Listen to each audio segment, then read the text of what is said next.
और ताज़ा तरीन राइटर की खबर है कि 83 अरब डॉलर का इंडिया को इक्तिसादी नुकसान स्टॉक मार्केट में हो चुका हुआ है और उनकी जो मार्केटों में बेचैनी की फिजा है और खुद उनके लोग बोल रहे हैं कि ये मुकम्मल जंग ना बन जाए।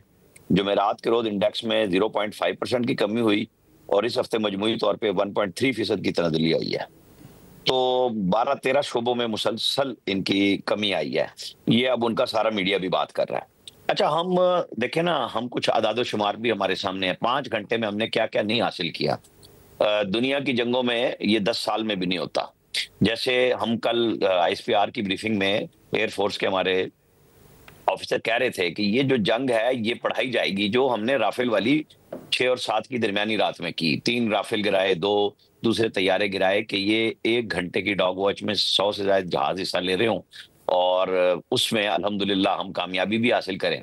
फिर आज तो दायरा हमारा इतराना बनता है कि हमने कहा था हमें टेस्ट ना करना, फिर हमने कहा हमारे जवाब का इंतजार करो और फिर हमने वो ठुकाई शुरू की है कि अल्हम्दुलिल्लाह वो जारी है। अभी तो उसकी तस्दीक शुरू हो चुकी है इंडिया की तरफ से। देखिए, जब आप उनका 70% ग्रिड काबू कर लेते हैं, बिजली आपने साइबर अटैक के जरिए ले ली, एक इंटीग्रेटेड मूव चलाई आपने उनके तमाम वो जो जहर उगलते थे, जहर से मुराद ये मिसाइल और दहशतगर्दी के जो अड्डे बने हुए थे पाकिस्तान में, जो मिसाइल के साथ साथ फिर वहां पे जो एयर बेसिस थी वो सारी हमने उड़ा के रख दी, उनको न्यूट्रलाइज किया, जीरो किया और तबाही के मनाजिर हम मुसलसल दिखा रहे हैं अपनी स्क्रीन पे। अब इंडियंस में परेशानी है कि हुआ क्या है। वो तो बहुत सोच के कुछ कर रहे थे। हमारे शहजादे कहीं गुजरात में घूम फिर रहे हैं ड्रोन और कभी दिल्ली में सैर सपाटे पे गए हुए हैं और सारी इंफॉर्मेशन भी लेके आ चुके हैं।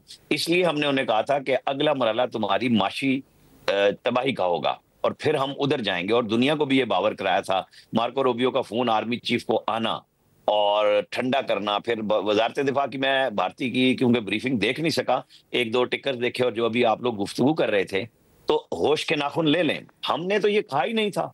हम ये कह रहे थे स्टार्ट आप करेंगे, अंजाम हम पहुंचाएंगे। तो हमने तो अल्हम्दुलिल्लाह जो बातें कही, अल्लाह के फजल से हमारी मुसल्लह अफवाज ने ऐसा मरबूत जंगी निजाम सेट किया हुआ था कि हम उसके मुताबिक चल रहे हैं। मैं अपने पास मालूमात की बुनियाद पे ये कह सकता हूँ कि अभी हमने बहुत कुछ नहीं खोला। यानी अभी तो सिर्फ हमने एक मिसाइल की रेंज इस्तेमाल की है, फतेह 1 की, और आपके जो और फिर हमने जेएफ थंडर यूज किया, सुपरसोनिक वो इस्तेमाल किया अपना मिसाइल और उसका वो तो बहुत थोड़ी रेंज का होता है ना, इतना नहीं होता, लेकिन हमने आपकी दिफाई निजाम $1.5 अरब का उड़ा के रख दिया। अब ये चीजें कहने में आसान है लेकिन ये उनसे पूछे जिनके साथ हो रही है।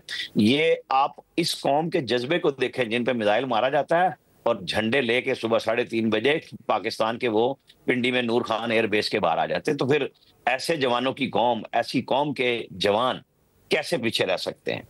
तो फिर जब हमने जवाब दिया है तो अभी तक सवाल उनके हल ही नहीं हो रहे। हम तो बिल्कुल ऐसी फेर रहे हैं कि बताओ अब तुम्हारा ऑपरेशन सिंदूर कहाँ गया। हम तो जी बिल्कुल बुनियानुम मरसूस वाले लोग हैं आमिर साहब अल्हम्दुलिल्लाह।